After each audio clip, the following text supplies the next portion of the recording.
역대하 26장 16절서부터 19절입니다. 역대하 26장. 제가 한 절, 여러분들 한 절, 19절까지 교독합니다. 16절입니다. 그가 강성하여짐에 그의 마음이 교만하여 악을 행하여 그의 하나님 여호와께 범죄하되 곧 여호와의 성전에 들어가서 향단에 분향하려 한지라. 제사장 아사랴가 여호와의 용맹한 제사장 80명을 데리고 그의 뒤를 따라 들어가서 우시야 왕 곁에 서서 그에게 이르되, 우시야여, 여호와께 분향하는 일을 왕이 할 바가 아니요 오직 분향하기 위하여 구별함을 받은 아론의 자손 제사장들이 할 바니 성소에서 나가소서. 왕이 범죄하였으니 하나님 여호와께서 내게서 영광을 얻지 못하리이다.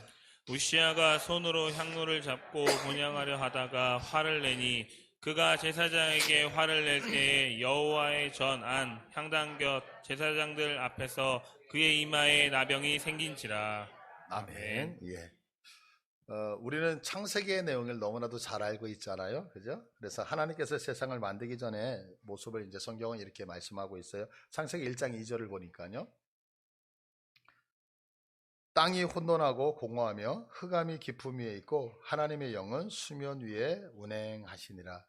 정확하게 사실은 이 모습이 어떤 모습인지는 잘 모르겠지만 아마 이런 모습하고 흡사하지 않을까 생각해요. 한번 그 사진 좀 보여주시겠어요? 예, 이 모습. 이 사진이 이제 스넬스 윈도우라고 하는 그림인데요. 그 스넬스라고 하는 분이 이걸 이제 찾은 거죠. 그래서 당신의 이름을 붙여서 스넬스 창이다 이렇게 얘기를 하는데, 물 속에 들어가면 물이 투명하잖아요. 그러면 사방이 다 이렇게 환하게 비쳐야 되는데 지금 보시는 것처럼 가운데는 환하고 옆에는 까매요. 그게 왜 그러냐면 물에 그 빛이 들어올 때 굴절 때문에 그렇거든요. 그래서 위에서 보는 데는 바로 빛이 굴절되지 않고 들어와서 환한데 옆에 부분은 빛이 굴절돼서 이렇게 바다가 비치는 거예요. 그러다 보니까 근데 아마 저런 모습처럼 지금 뭔가 되게 깊은 심해인 것 같잖아요. 지금 그런 모습이 원래 그 하나님의 세상을 만들기 전에 모습이 아니었을까라고 추측을 해요. 왜냐하면 이 혼돈이라고 하는 말이 뭐냐면 형태가 없는, 아무것도 없다는 그런 얘기예요. 그래서 이 혼돈이라는 단어가 다른 성경에서는 황무지라고 하는 단어로 번역이 되어져요. 또한 공허라고 하는 것도 텅 비어있다 이거거든요. 그런데 그렇게 비어져 있는 곳에 흑암이 깊음 위에 있다 이렇게 얘기할 때 이 깊음이라는 얘기가 바다거든요. 바다. 그러니까 깊은 바다 속에 땅이 완전히 들어가서 이렇게 물로 덮여져 있는 거예요. 근데 지금 빛이 보이지만 빛이 없는, 그냥 물로 어둠 가운데 있는.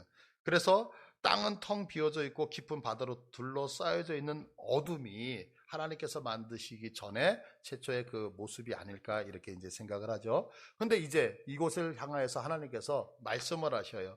빛이 있으라 말씀하시죠. 그리고 이제 물 가운데 지금 물이 있으니까 저 물이 갈라지는 거예요. 그래서 위에 물, 아래 물로, 그리고 가운데 이런 공기층이 있는 궁창이 되어지라고 말씀하시죠. 그러면서 그 밑에 있는 물들이 한 곳으로 모이죠. 그래서 육지가 드러나는 곳은 우리가 육지라고 얘기하고 물만 있는 곳을 바다라고 이렇게 구분을 하셨어요. 그리고 그 육지에다가 하나님께서 씨 맺는 채소, 나무를 자라게 하셨고 또한 하늘의 해와 달을 만드시고 이 궁창에는 이제 새들을 만드시고 육지의 동물들 만드시잖아요. 이렇게 다 모든 걸 창조하신 다음에 사람을 그곳에 딱 두셨어요. 그리고 그곳을 뭐라고 하냐면 에덴 이렇게 말씀하셔요. 에덴. 근데 이 에덴이라고 하는 언어가 뭐냐면 평원이라는 뜻이에요. 평원. 그러니까 어떤 에덴 동상인데 이렇게 좀 구릉지대가 아니었나 이런 생각이 들어요. 그런데 이 에덴이라고 하는 단어가 어디서 유래를 하냐면 아단이라고 하는 단어거든요. 그러니까 이 아단이라고 하는 단어의 의미가 뭐냐면 기쁨, 즐거움 이런 뜻을 갖고 있어요. 기쁨. 아단이 무슨 뜻이요? 기쁨. 그래서 우리가 70인역본이라고 하는 그 히브리어를 헬라어로 번역했던 최초의 성경 번역본을 보면 이 에덴을 뭐라고 해석을 하냐면 기쁨의 동산 이렇게 번역을 해놨어요. 왜? 에덴이 뭐라? 기쁨이기 때문에. 근데 인간이 이제 선악과를 따먹고 나니까 죄가 들어오잖아요. 그래서 이 인간에게 주어졌던 이 기쁨, 에덴이 사라져버리죠. 이 에덴이 사라진 것을 성경은 어떻게 말씀하고 있느냐면 창세기 3장 23절에 여호와 하나님이 에덴 동산에서 그를 내보내. 그 기쁨 있는 동산에서 내보내. 아주 공손하게 얘기하는 것 같잖아요. 죄송합니다. 여기 계실 때가 아닙니다. 나가십시오. 막 이런 느낌이에요. 그런데 그 다음, 아마 이게 하나님의 사랑인 것 같아요. 왜? 상처받지 말라고. 근데 그 다음 절에 24절은 이렇게 말씀하고 있어요. 24절에 보면 이같이 하나님이 그 사람을 쫓아내시고, 그러니까 공손히 내보낸 게 아니라 그 에덴에서 어떻게 해요? 쫓아내버렸다. 근데 이 쫓아내다라는 얘기가 던져버리다요. 나와! 그러니까 하나님이 완전히 이 죄에 의해서 우리가 이제 기쁨 속에서 완전히 던져진 거죠. 그러니까 이 말을 의역하면 하나님께서는 세상에서 가장 기쁨과 만족이 충만한 곳에 사람을 창조해 두었는데 사람이 선악과를 먹음으로 인해 죄를 지니까 인간은 그 기쁨과 만족이 충만한 곳에서 던져졌다, 내쫓겨졌다 라고 하는 것을 말씀하고 있죠. 그래서 이제 그 이후에 인간은 이 잃어버린 기쁨, 이 에덴을 찾아서 열심히 수고를 하잖아요. 이것을 뭐라고 하냐면 신앙이다라고 하는 거예요. 그러니까 신앙생활이라고 하는 것은 뭐냐면 다른 것이 아니고 우리들에게 원래 주어졌던 그 기쁨, 그게 하나님 안에서 주어졌던 기쁨이거든요. 이걸 죄를 통해서 다 잃어버렸어요. 여러분들 얼굴이 나 안 기뻐 이러잖아요. 이 잃어버린 거, 이거 찾아가는 것, 이게 뭐다? 이게 신앙이다라고 하는 거죠. 근데 이제 여기서 아주 중요한 것이 하나가 있어요. 그러면 이 기쁨, 에덴을 우리가 찾아간다고 해서 우리 스스로 찾아낼 수 있을까요? 절대 찾지 못한다라고 하는 거죠. 그러면 왜 못 찾느냐면 바로 이런 원리 때문에 그래요. 레위기서 18장 24절 25절을 보시면 너희는 이 모든 일로 스스로 더럽히지 말라. 내가 너희 앞에서 쫓아내는 족속들이 이 모든 일로 말미암아 더러워졌고 그 땅도 더러워졌으므로 내가 그 악으로 말미암아 벌하고 그 땅도 스스로 그 주민을 토하여 내리라. 토한다라고 하는 얘기는 내가 토하려고 하는 게 아니라 내 안에서 받지 않아서 뱉어낸다는 게 토하는 거잖아요. 근데 땅이 뱉어낸대요. 그럼 어떻게?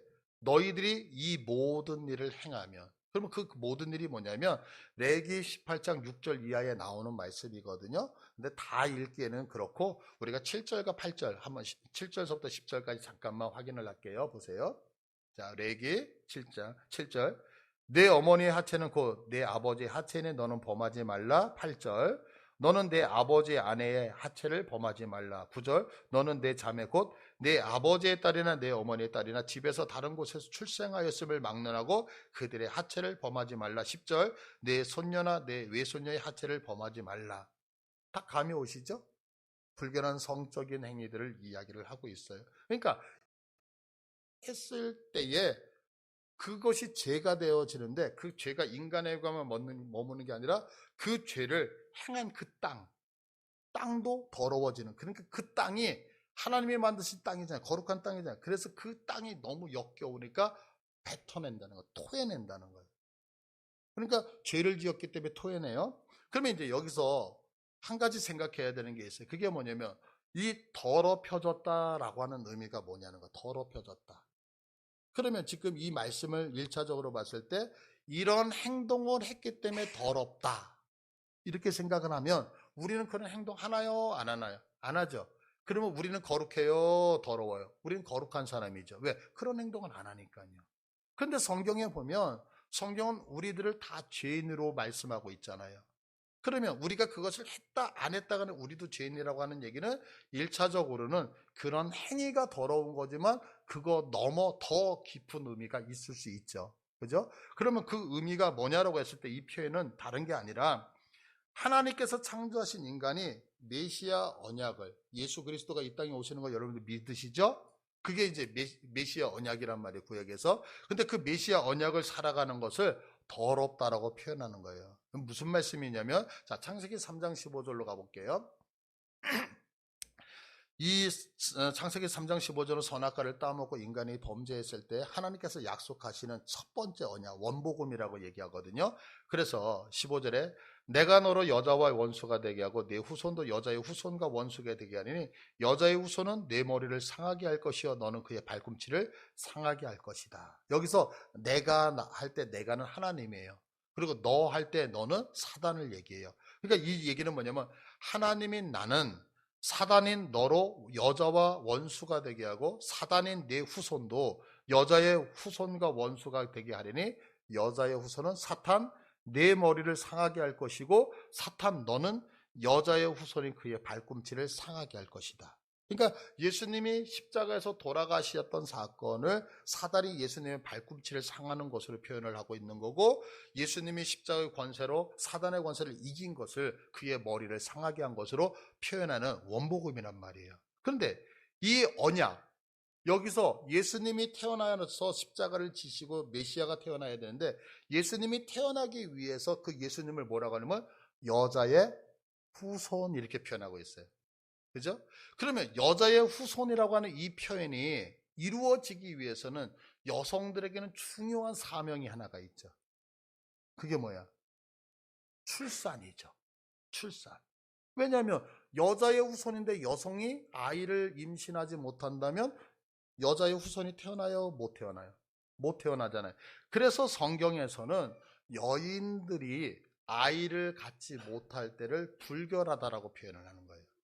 그래서 여성들이 아이를 못 갖는 경우가 생리를 할 때 못 갖잖아요. 그러면 그 생리 혈 때문에 불결하다라고 하는 게 1차적으로 있을 수 있지만, 문제는 뭐냐면 생리를 하는 경우에는 아이를 임신을 해요, 못해요?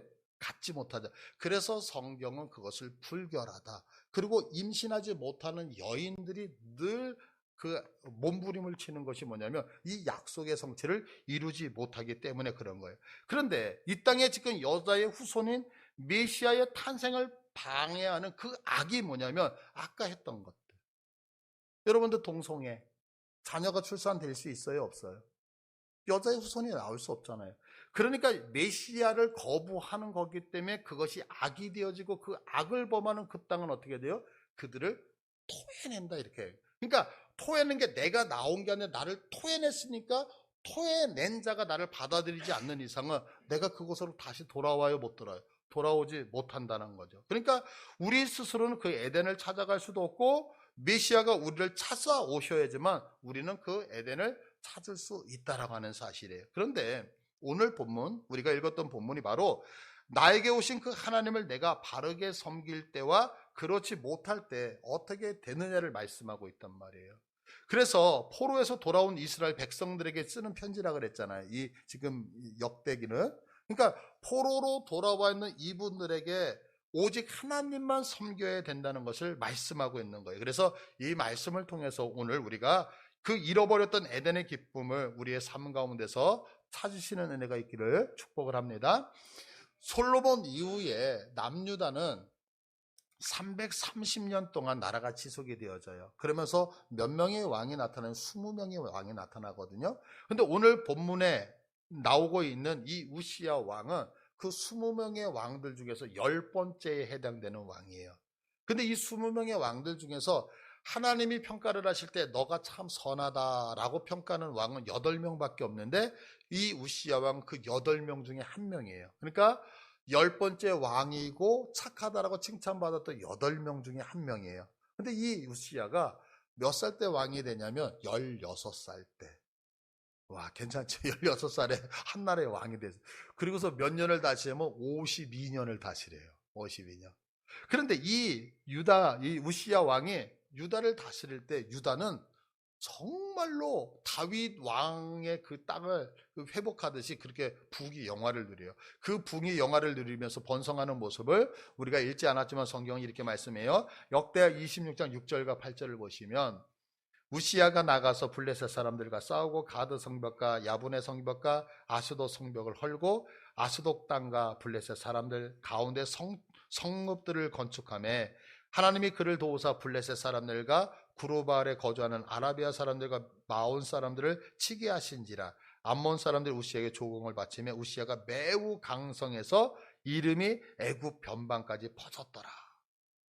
그러니까 여러분들 보세요. 내 이름이 세계 열방을 향해서 나가서 누군가가 이름 석자를 기억한다. 좋은 건가요? 나쁜 건가요? 우리 자녀들이 노벨상을 받는데, 와, 매스컴에 막 나와. 그러면 되게 행복할 거 아니야. 내 손주들이 막, 그죠?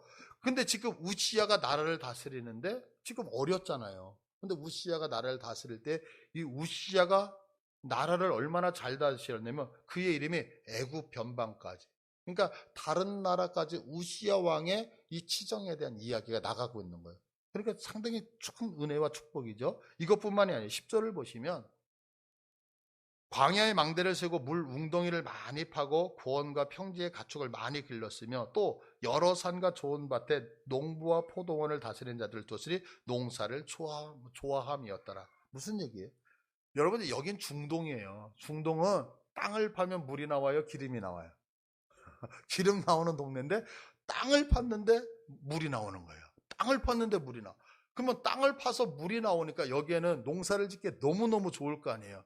그러면 생각해 보세요. 이 우시야가 왕이시여, 땅 팠는데 물 나왔어. 야, 거기 포도 심어. 왕이시여, 여기 땅 팠는데 또 물 나와. 야, 거기는 수박 좀 심어봐. 그러면서 자기가 심고 싶은 거 그 사막 같은 곳에다 막 심으니까 얼마나 신나겠어요. 그러니까 백성들 어때요? 심는 족족 열매가 맺고 풍성해지니까 이건 지금 무슨 얘기냐? 경제적인 부를 누렸다라고 하는 걸 얘기하는 거죠. 그죠? 그러면 여러분들 신나잖아요. 우리가 막 사업을 손 대는 것들마다 막 만졌는데 황금이 되는 거야. 이따 점심 때 숟가락을 만져 숟가락이 황금으로 변하고 막. 얼마나 큰 축복이에요. 여기서 끝나지 않아요. 12절과 13절을 보시면 족장의 총수가 2600명이니 모두 큰 용사여 그의 휘하의 군대가 30만 7500명이다. 부국강병이죠. 지금 여기서 그 족장의 총수가 2600명을 할 때 이것이 우두머리라고 하는 얘기거든요. 이 우두머리 2600원.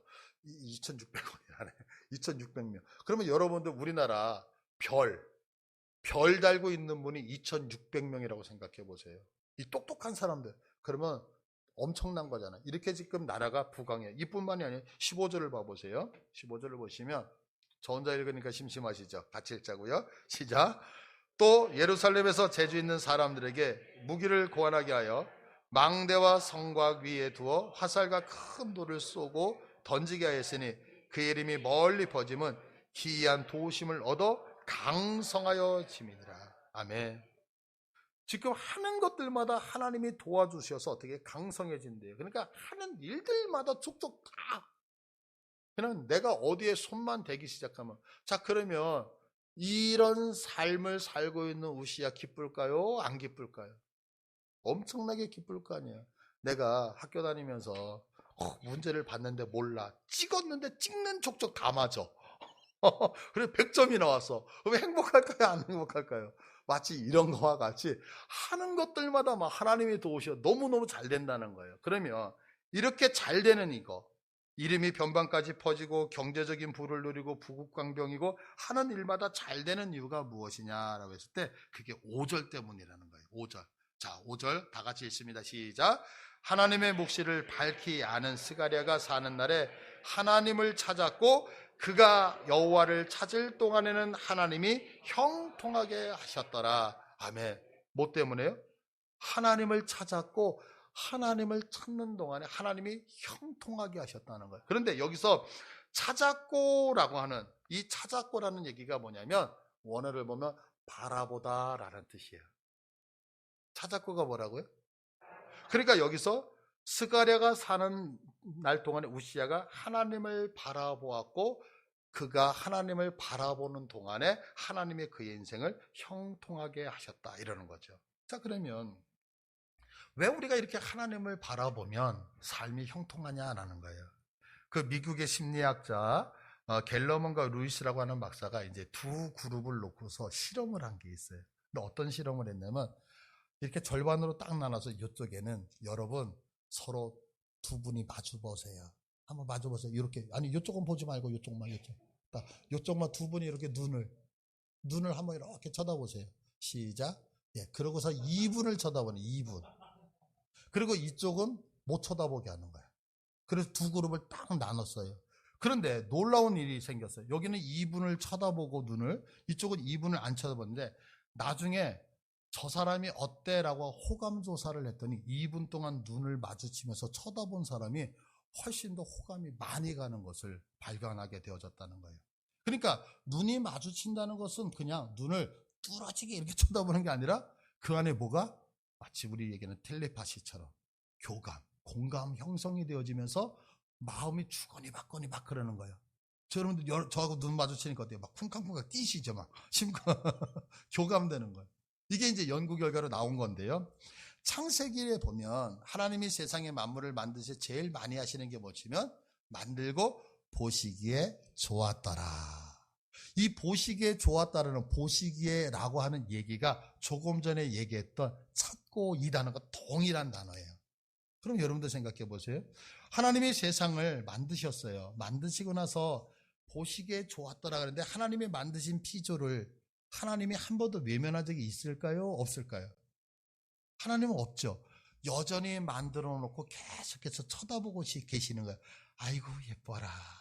아이고 예뻐라 내 새끼. 이렇게 쳐다보는 거예요. 근데 문제는 인간이 처음에는 하나님과 교제하고 있었잖아요. 근데 선악과를 딱 먹고 나서 인간이 죄가 들어오니까 흥 하고 얼굴을 돌려버렸어.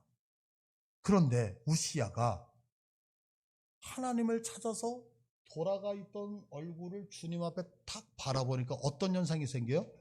하나님과 내가 눈이 탁 마주쳐 버린 거야. 자, 눈이 마주치게 되면 어떻게 돼요?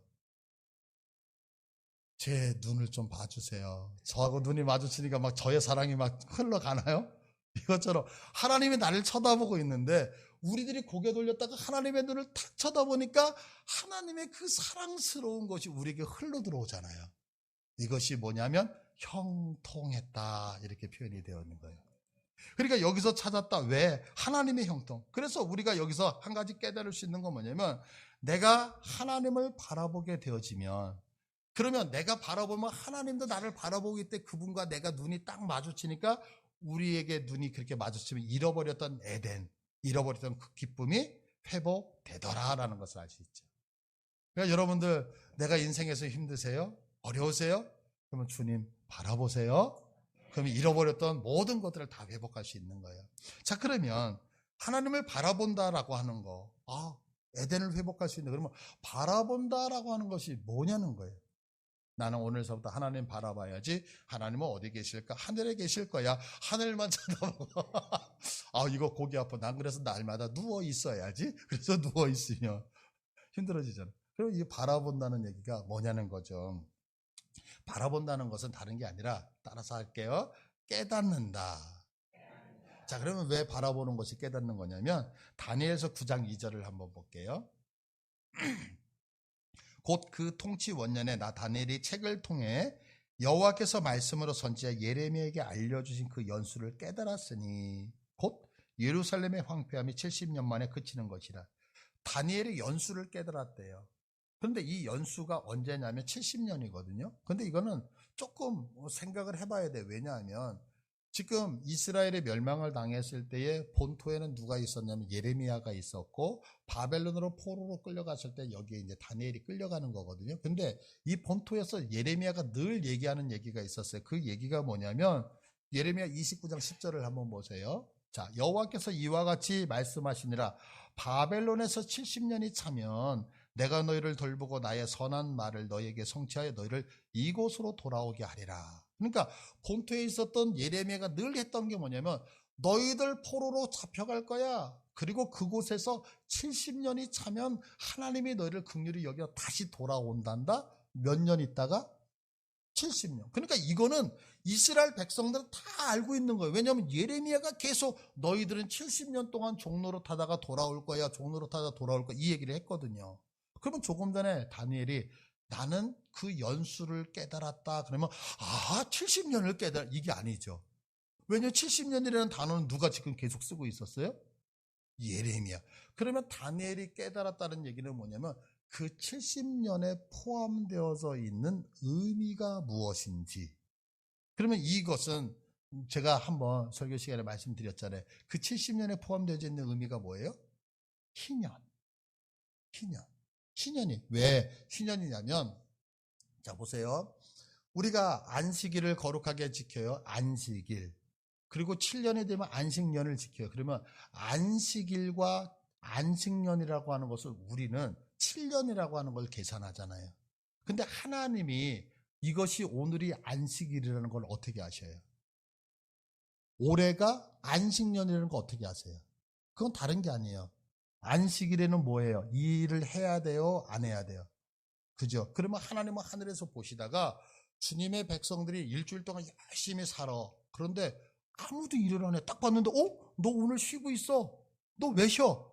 아, 오늘이 안식일이구나. 이거를 깨닫으시는 거예요. 누가? 하나님은.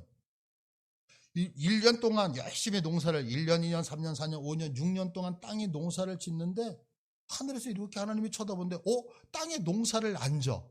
그럼 농사를 왜 안 져요? 안식년이기 때문에 안 짓는 거예요. 그러니까 하나님은 안식일을 어떻게 기억하셔요? 너희들이 쉬는 것을 통하여. 그러니까 우리가 일을 한다면 하나님은 안식일이라고 여기지 않으신다고요. 이해되셨어요? 자, 그러면 보세요. 안식일을 쉬어라. 너희들이 일하지 아니하면 하나님이 그때는 무엇을 준비해? 일하지 않으니까 내가 너에게 안식일 날 복을 주겠다고 하시는 거거든요. 그러니까 우리가 일을 하면 하나님의 복이 흘러와요, 안 들어와요? 안 들어온다는 얘기예요. 자, 그러면 이스라엘 백성들이 포로로 끌려갔어요. 몇 년 끌려갔다 그랬어요? 70년. 그러면 이 예루살렘 땅에는 안식년이 지금 몇 번 와요? 안식년이 몇 번 와요? 예? 저번에 말씀드렸잖아요. 안식년이 몇 번이에요? 이 70년 동안 몇 번 와요, 여기 예루살렘에? 70번 오죠. 왜 70번 와요? 끌려갔으니까 올해도 농사 안 져. 그러니까 안식년이야. 내년도 농사 안 져. 안식년이야. 그 다음에도 안식년이야. 그러니까 안식년은 7년마다 오는 거는 우리의 계산 방법이고 하나님은 안식년을 어떻게 보신다고? 땅이 놀면 안식년이라고 생각해. 그런데 70년 동안 포로로 끌려가니까 이스라엘 땅에 농사를 못 져. 농사를 못 지니까 아우, 올해가 안식년이구나. 또 놀아. 안식년이구나. 그럼 70년 동안 안식년이 몇 번 와? 70번이 온단 말이에요. 그러면 안식년은 원래 7년마다 오죠. 그런데 70이라고 하는 수가 7 곱하기 10이란 말이에요. 그러면 안식년이 7년마다 한 번 오는데 7번씩 하면 49. 그래서 성경에는 49와 77절 여러분들. 그래서 오순절과 77절에는 49가 같은 의미로 계산한다는 거 아시잖아요. 그러니까 하나님이 생각하실 때는 무슨 생각하냐면 7 곱하기 7 곱하기 10이 되어지기 때문에 50년이 77에 49, 그 다음에 희년. 그래서 70년의 의미 속에는 무엇이 포함되냐면 하나님이 너희를 회복하신다는 희년의 개념이 포함되어져 있다는 거예요. 이거를 누가 깨달았다? 지금 다니엘이 깨달았다는 거예요. 다니엘이. 자, 이걸 깨닫고 나니까 다니엘이 그 다음에 나오는 얘기가 뭐냐면 다니엘서 9장 19절이 나오는 거예요. 여러분들 우리 주여 삼창이 하죠? 기도할 때 그 주여 삼창이 바로 이 말씀이에요. 이 말씀. 자, 그래서 다니엘서 9장 19절에 보니까 주여 들으소서, 주여 용서하소서, 주여 귀를 기울이시고 행하소서, 지체하지 마옵소서, 나의 하나님이여 주 자신을 위하여 하시옵소서. 이는 주의 성과 주의 백성이 주의 이름으로 일컫는 바 됨이니이다. 뭐예요? 내가 하나님의 말씀을 깨닫고 나니까 눈을 들어 그분을 쳐다보게 되더라는 거예요. 그러니까 우리가 하나님을 쳐다본다는 것은 눈을 들고 한번 뚫어지게 이렇게 쳐다보는 게 아니라 하나님을 쳐다본다는 것은 뭐예요? 말씀을 깨닫는 것을 쳐다본다는 거예요. 그래서 우리가 은혜 받아서 하나님의 말씀을 깨달으면 주님하고 찾잖아요. 그죠? 그래서 주님을 쳐다본다는 것은 뭐다? 깨닫는 거예요. 근데 오늘 여기 나왔으니까 여러분들이 한번 주여 해보세요. 그러면 제가 뒤에 후창을 해드릴게요. 3번. 자, 시작. 들으소서, 용서하소서, 귀를 기울이시고 행하소서. 그래서 우리가 주여 삼창할 때 주여 할 때 왜 4번 안 부르고 3번 부를까? 이게 아니고 주여 들으소서, 주여 용서하소서, 주여 귀를 기울이고 우리에게 행하소서. 무엇을? 포로로 끌려가 있던 너희들, 이 계획했던 희년의 계획을 주님 들으시고 용서하시고 우리에게 행하여 달라는 간구의 기도가 주여 속에 들어가 있는 거죠. 자, 그래서 우리가 하나님을 바라본다는 것은 하나님께서 주신 말씀을 깨닫는다는 얘기죠. 그러면 하나님의 말씀을 깨닫게 되어지면 하나님을 바라보게 되잖아요. 하나님을 바라보게 되지만 하나님과 내가 시선이 하나가 되어지죠. 시선이 하나가 되어지면 하나님이 갖고 계시는 은혜가 우리에게 흘러 들어와요. 그래서 형통하게 되어지는 거죠. 그래서 이 형통을 통하여 잃어버렸던 기쁨 에덴을 회복하게 되어진단 말이에요. 그러니까 지금 우리가 드리는 이 예배가 그래서 너무너무 중요한 거예요. 왜냐하면 이 예배를 통하여 여러분들이 하나님의 말씀을 깨닫게 되어지면 누구를 보게 되어 있어요? 하나님을 보게 되어 있고, 하나님을 본다는 것은 하나님과 내 눈이 마주치게 되어져 있어서 하나님이 갖고 있는 은혜가 이 예배 시간을 통하여 내게 흘러 들어오니까 예배를 통하여 잃어버렸던 기쁨이 회복되어지는 거예요. 예배를 통하여 에덴이 회복되어지는 거예요. 그러니까 여러분들 꼭 이 예배의 성공자 되시기를 축복드립니다. 자, 그런데 이제 이렇게 모든 것이 기쁘고 즐겁고 만족했던 우시아의 인생에 이제 변화가 생겨요. 오늘 본문 16절이에요. 16절을 보니까 그가 강성하여 짐에 그의 마음이 교만하여 악을 행하여 그의 하나님 여호와께 범죄하되 곧 여호와의 성전에 들어가서 향단에 분향하려 한지라. 여기서 강성하다는 것은 힘이 생겼다는 얘기잖아요. 그리고 악을 행하여라고 하는 것은 부패하기 시작했다는 거예요. 부패하기 시작. 그리고 여호와께 범죄했다라고 하는 것은 불성실해졌다 이런 얘기예요. 여호와께 범죄함이 뭐라고요? 불성실했다. 이거 되게 중요한 얘기예요. 그럼 불성실해졌다는 얘기가 무슨 얘기냐면 알면서도 안 한다는 얘기예요.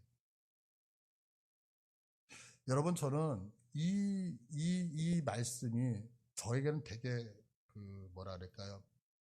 강하게 와닿아요. 왜 강하게 와닿냐면 우리 중에 예수 믿는 우리들 중에 세상 사람들이 짓는 악한 일들을 행하는 자는 거의 없어요. 왜냐하면 우리 안에는 양심이 있고 하나님의 보호하심이 있어서 내가 죄를 지을 때 죄를 져도 세상 사람들하고는 달라. 그들은 급이 높아. 우리는 그분들의 급을 못 따라가. 왜냐하면 우리 안에 하나님이 있기 때문에.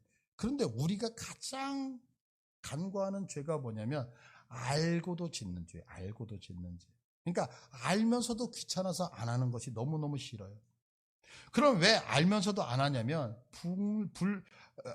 불성실해서 그래요.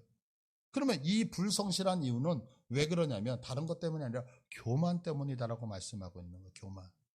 그러면 여러분, 교만이 무섭잖아요. 오늘 장로님이 기도해 주셨는데 교만이 무서운 이유가 뭐냐면 잠언 16장 18절에 이렇게 말씀하죠. 교만은 패망의 선봉이다. 교만은 여러분들 다 망하는 거예요. 그래서 교만이 패망의 선봉이기 때문에 무서워요. 그런데 사실은 이거보다 훨씬 더 교만이 무서운 이유가 있어요. 그게 뭐냐면 교만이 무서운 이유는 교만은 내가 교만하다는 사실을 모르기 때문에 무서운 거예요. 왜 무섭다고요? 교만한 자는 내가 교만하다는 사실을 몰라요. 여러분들 한번 다윗을 봐보세요. 다윗이 다른 여인을 취했어요. 나단 선지자가 왔어요. 왕이시여, 어떤 돈 많은 사람이 있는데 자기 것이 아까워가지고 가난한 사람의 것을 다 뺏어가지고요 남들을 대접을 해요. 그러니까 다윗이 버럭 화를 내면서 하는 얘기가 있죠. 그게 사무엘하 12장 5절인데 우리 함께 읽게 시작. 다윗이 그 사람으로 말미암아 노하여 나단에게 이르되 여호와의 살아계심을 두고 맹세하노니 이 일을 행한 그 사람은 마땅히 죽을 자라. 그 사람으로 말미암아. 그러면 그 사람이라고 하는 것이 너예요, 나예요? 지금 나단 선지자가 이 얘기를 할 때 누구 얘기였어요?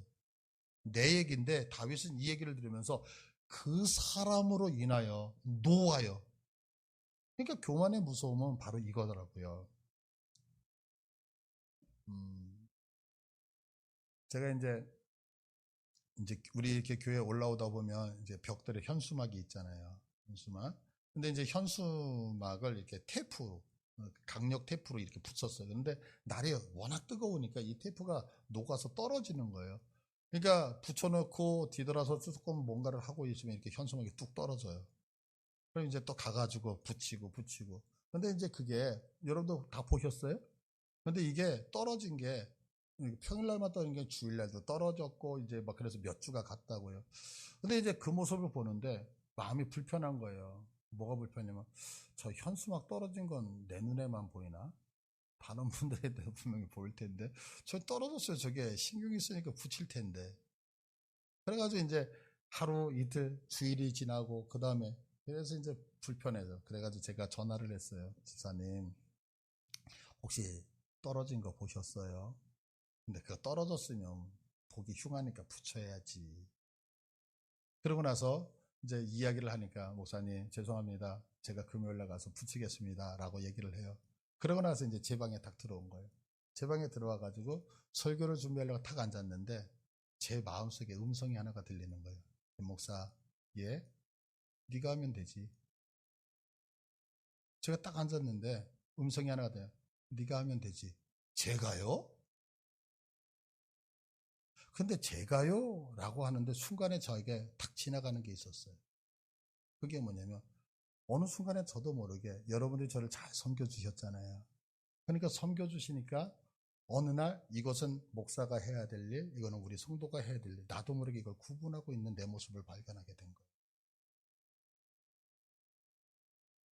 나도 모르는 사이에 내가 높아져 있었던 거죠. 누군가의 인정을 받고 사랑을 받고 섬김을 받는 것을 너무나도 당연시. 그래서 주님 알겠습니다. 그래서 나가서 이제 저 현수막을 붙였어요. 그러면서 제 마음에 평안이 오는 거예요. 그러면서 하나님 앞에 그날 얼마나 죄송했는지 몰라요. 여러분, 교만이 무서운 건 뭐냐면 내가 교만하다는 사실을 모르고 있다는 거예요.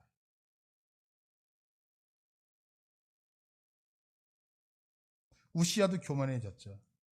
그러니까 나타나는 현상이 여호와께 범죄를 해요. 그래서 불성실하게 알면서도 행했다는 거예요. 내가 그렇게 하면 안 된다는 거 알아요. 내가 이렇게 행동하면 안 된다는 거 안다고요. 그런데 그걸 행했다는 거예요. 그래서 어떻게 해요? 성전에 들어가서 제사장들만 할 수 있는 분향단에 가서 분향을 하게 되어지는 거예요. 그러니까 여기서 우리가 깨달을 수 있는 것이 하나 있어요. 내가 교만해지잖아요. 교만해지면 자신의 위치를 벗어나게 된다는 거예요. 여러분 믿으십니까? 교만해지면 내가 있어야 될 위치를 벗어나요. 이사야서 14장 12절을 봐보세요. 너 아침의 아들 계명성이 어찌 그리 하늘에서 떨어졌으며 너 열국을 엎은 자여 어찌 그리 땅에 찍혔는고 네가 내 마음에 이르기를 내가 하늘에 올라 하나님의 뭇별 위에 내 자리를 높이리라 내가 북극 지폐의 산 위에 앉으리라 가장 높은 구름에 올라가 지극히 높은 이와 같아지리라 하는도다. 그러니까 사탄이 누구냐라고 했을 때 나에게 주어진 그 자리를 벗어나서 교만하여 다른 자리를 엿보는 자가 누구다? 사탄이다라고 이야기를 하고 있다고요. 그러니까 결국 우시야가 어떻게 교만해지니까 왕으로서 왕 그러면 여러분 한 나라의 왕 모든 영광 다 받는 거잖아요. 그런데 무엇을 하고 있어요?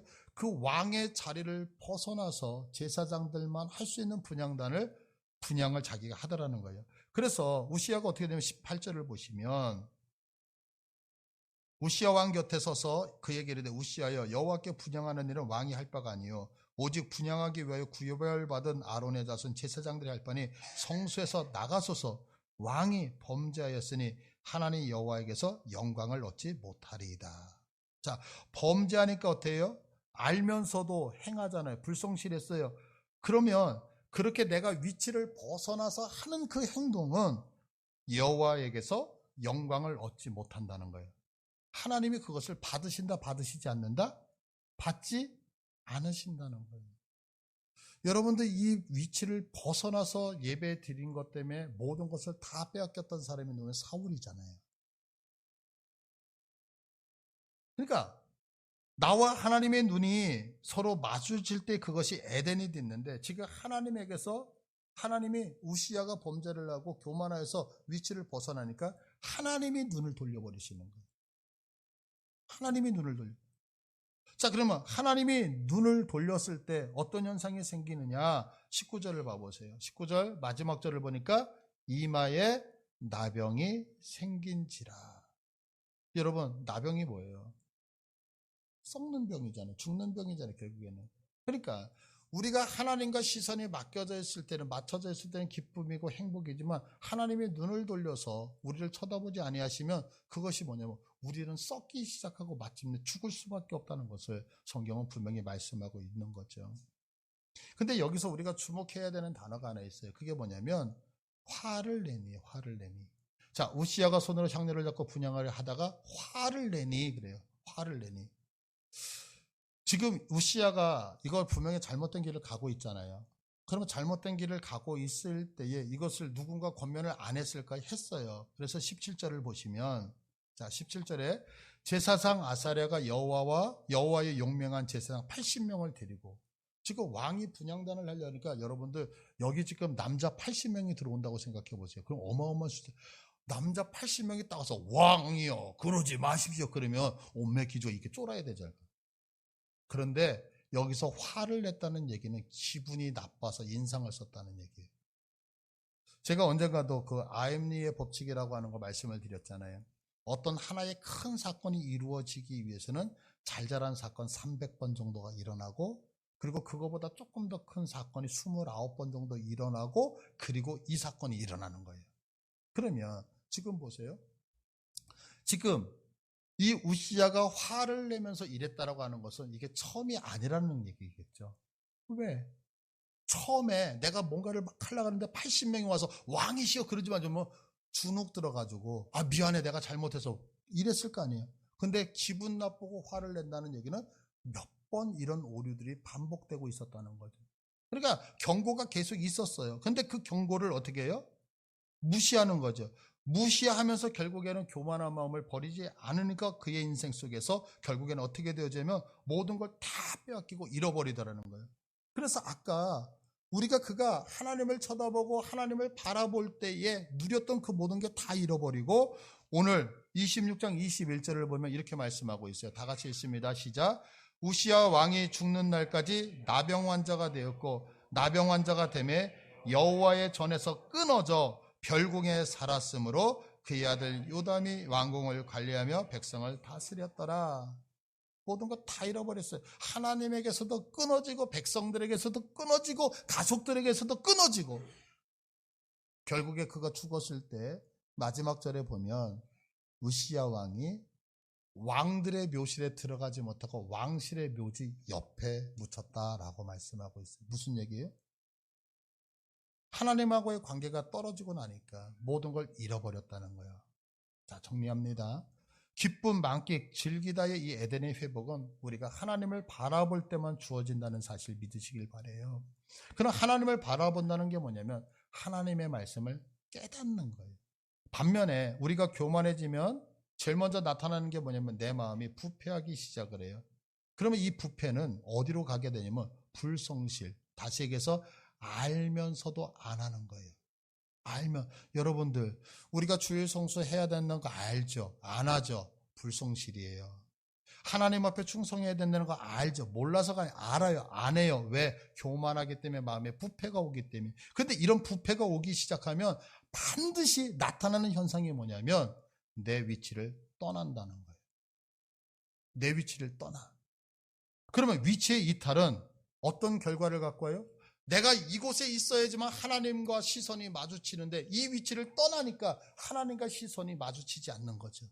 하나님과 시선이 마주치지 않으니까 하나님으로부터 흘러내리는 모든 기쁨, 하나님으로부터 모두 흘러내리는 은혜가 내게서 단절되어진단 말이에요. 그러니까 우리 안에는 기쁨이 있어요? 없어요? 없죠. 그리고 결국에는 그 기쁨이 사라지기 때문에 우리들의 영혼은 썩어 들어갈 뿐만이 아니라 결국에는 죽음으로 가더라. 그러니까 여러분 어떤 경우에도 여러분들 주님에게 초점 맞추시기를 바랍니다. 왜? 그래야지만 하나님이 주시는 은혜와 기쁨 안에서 우리가 세상을 이길 수 있는 거예요. 우리 다 같이 일어나셔서 한번 찬양으로 고백합니다. 주만 바라볼지라.